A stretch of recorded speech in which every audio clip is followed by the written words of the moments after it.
नमस्कार, आपका मेरे चैनल में स्वागत है। आज मैं अपने इस वीडियो में बताऊंगा इजराइल के साथ साथ दुनिया के किन किन देशों में 2025 में सैलरी बढ़ी है या फिर बढ़ाया जाने वाला है। क्या आप विदेश में काम करना चाहते हैं? अगर आप विदेश में काम करना चाहते हैं तो जनवरी 2025 में कई देशों ने विदेशी कर्मचारियों के लिए अपने न्यूनतम वेतन में वृद्धि की है, जिसमें भारतीय भी शामिल हैं जो विदेश में बेहतर वेतन की तलाश कर रहे हैं। विभिन्न वर्क परमिट श्रेणियों के लिए देशों द्वारा अपने वेतन सीमा में संशोधन के साथ भारतीय नौकरी चाहने वाले विशेष रूप से कुशल पेशेवर इन अवसरों का पता लगाने से लाभान्वित हो सकते हैं। उल्लेखित देशों के आधिकारिक इमिग्रेशन पोर्टल के अनुसार 2025 तक विभिन्न देशों में अपडेट पर एक नज़र डाला गया है, जिसमें से पहला है ऑस्ट्रिया। यहाँ पे पहले नंबर का सेंस ये है कि ऑस्ट्रिया शीर्ष वेतन वाला देश नहीं है, लेकिन इसमें दी गई जानकारी में पहले नंबर पे है।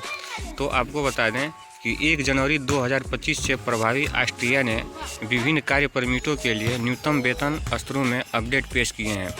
रेड कार्ड के लिए वेतन सीमा 3030 यूरो से बढ़कर 3225 यूरो, लगभग भारतीय रुपये में 2,90,000 रुपये प्रति माह हो गई है। यूरोपीय संघ के ब्लू कार्ड धारकों के लिए न्यूनतम वेतन अब 3678.57 यूरो है, जबकि सुपर की कर्मचारियों को कम से कम 7,740 कमाना होगा। इसके पहले उनका वेतन 7,272 यूरो प्रति माह था। दूसरे नंबर पर है डेनमार्क। डेनमार्क ने 1 जनवरी 2025 से विभिन्न कार्य परमिटों के लिए अपनी वेतन वृद्धि कर दी है। वेतन सीमा योजना के लिए वार्षिक न्यूनतम वेतन 4,87,000 से बढ़कर 5,14,000 इंडियन रुपये में लगभग 62 लाख रुपये सालाना है। पूरक योजना के लिए अब डेनमार्क 3,93,000 से बढ़कर 4,15,000 वार्षिक की आवश्यकता है, ऐसा उनका कहना है। नियोक्ताओं को यह सुनिश्चित करना चाहिए कि वेतन डेनिश क्रोनर में दिया जाए और आवेदन अस्वीकार होने से बचने के लिए अत्यंत सीमा को पूरा किया जाए। नेक्स्ट है फिनलैंड। फिनलैंड में स्पेशलिस्ट परमिट और यूरोपियन यूनियन ब्लू कार्ड के लिए न्यूनतम वेतन 1 जनवरी 2025 से 3,638 यूरो से बढ़कर 3,827 यूरो, यानी भारतीय रुपये में लगभग 3,40,000 रुपये प्रति माह हो गया है। सामूहिक समझौतों और अंशकालिक भूमिकाओं के बिना पदों के लिए न्यूनतम वेतन अब 1,600 यूरो प्रति माह है। इन परिवर्तनों का अनुपालन वर्तमान, लंबित और नए आवेदनों पर लागू होता है। फिनलैंड में विशेषज्ञ परमिट यूरोपियन यूनियन EU के बाहर के उच्च कुशल पेशेवरों के लिए डिजाइन किए गए निवास परमिट हैं, जो फिनलैंड में विशेषज्ञ भूमिकाओं में काम करने का इरादा रखते हैं। इसी तरीके से लिथुआनिया में 924 यूरो से बढ़कर 1,038 यूरो, लगभग 93,000 रुपये प्रति माह हो गया है। और लग्जमबर्ग तो दुनिया का सबसे हाईएस्ट पेमेंट वाला देश है।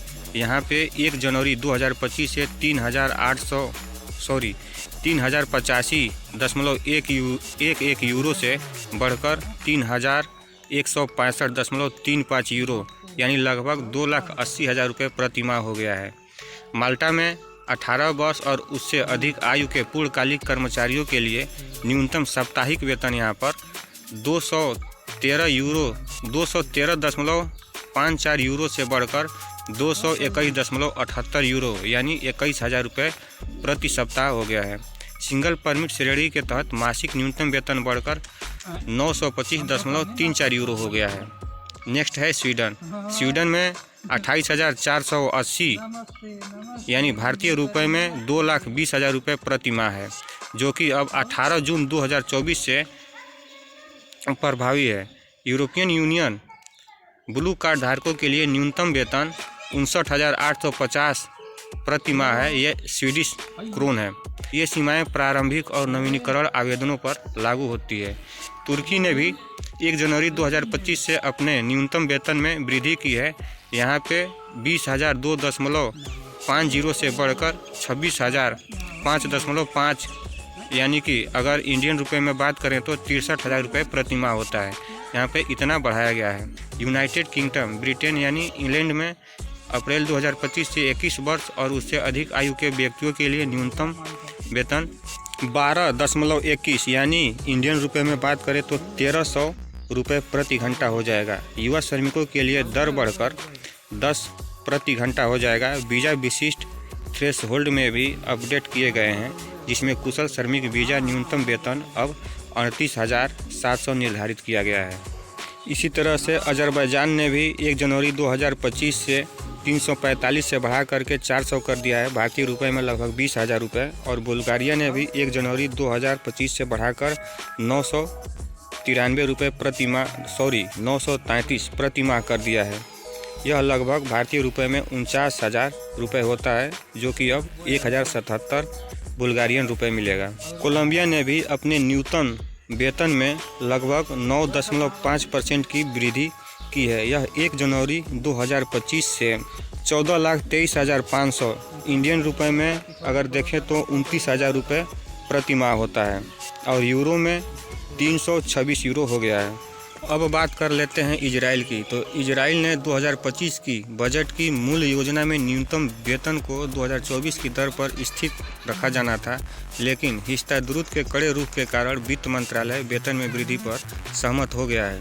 1 अप्रैल 2025 में इजराइल में न्यूनतम वेतन में 6.25% की वृद्धि होने वाली है, जो औसत वेतन में वृद्धि के अनुरूप है। नया न्यूनतम वेतन पूर्णकालिक काम के लिए 34.33 शेकेल प्रति घंटा और डॉलर में देखें तो $9.46 प्रति घंटा है, या 6,248 शेकेल प्रति माह और डॉलर में $1,721 प्रति माह होने की उम्मीद है। न्यूनतम वेतन कानून के अनुसार इजराइल का न्यूनतम वेतन हर अप्रैल में, यानी हर साल अप्रैल में औसत वेतन के 47.5% के अनुरूप अपडेट किया जाता है। राष्ट्रीय बीमा संस्थान ने अभी तक आधिकारिक तौर पर औसत वेतन का अपना अनुमान प्रकाशित नहीं किया है, लेकिन आने वाले दिनों में ऐसा करने की उम्मीद है। इजराइल में सप्ताह में 5 दिन कार्य करने वाले श्रमिकों के लिए दैनिक वेतन 271.38 इजरायली शेकेल 1 अप्रैल 2024 तक था। सप्ताह में 6 दिन कार्य करने वाले श्रमिकों के लिए दैनिक वेतन 235.2 शेकेल प्रतिदिन था। कुल 186 घंटे काम के लिए प्रति घंटा मजदूरी 31.61 शेकेल प्रति घंटा। कुल 182 घंटे काम करने के लिए प्रति घंटा मजदूरी 32.3 शेकेल प्रति घंटा। मासिक वेतन बेसिक 5,880.02 शेकेल प्रति माह है। यह 1 अप्रैल 2024 तक ही है। इसके बाद से 1 अप्रैल 2025 से सैलरी बढ़ जाएगा। 1 अप्रैल 2015 से इजराइल में कब कितना सैलरी बढ़ाया गया है, यह भी आपको दिखा देते हैं। तो 1 अप्रैल 2015 में 4,650 शेकेल और 1 जुलाई 2016 में 4,825 शेकेल, 1 जनवरी 2017 में 5,000 शेकेल, वहीं पर 1 दिसंबर 2017 को 5,300 शेकेल और 1 अप्रैल 2018 को 5,300 शेकेल, यानी कोई बढ़ोतरी नहीं किया गया था इसमें। और 1 अप्रैल सीधे 1 अप्रैल 2023 को 5,571.75 शेकेल और 1 अप्रैल 2024 को 5,880.02 शेकेल प्रति माह सैलरी था। लेकिन 1 अप्रैल 2025 से यही सैलरी बढ़कर 6,248 शेकेल प्रति घंटे हो जाएगा। इजराइल में यह बढ़ा हुआ सैलरी जो कि इजराइल में काम करने आने वाले नए श्रमिकों के लिए भी लागू होगा। प्रतिदिन 11 घंटे और सप्ताह में 5 दिन ड्यूटी करने वाले विदेशी श्रमिकों के लिए इजराइल में सैलरी लगभग 7,500 शेकेल आता है, और यह 7,500 सैलरी सभी प्रकार के कटौती करने के बाद से आता है। लेकिन इसमें खाने का पैसा नहीं जोड़ा गया है। खाने का पैसा 500 शेकेल के आसपास रहता है, यानी औसत 500 शेकेल खर्च हो जाता है। लेकिन बेसिक सैलरी में इतनी ही वृद्धि होने के बाद से प्रति माह 9,000 न्यू शेकेल आने तक की उम्मीद है। इजराइल में इस वेतन वृद्धि के बारे में आपका क्या विचार है, कमेंट करके ज़रूर बताइए। आज के इस वीडियो में बस यही एक छोटी सी जानकारी देनी थी। वीडियो में अंत तक बने रहने के लिए धन्यवाद। आपका दिन शुभ हो।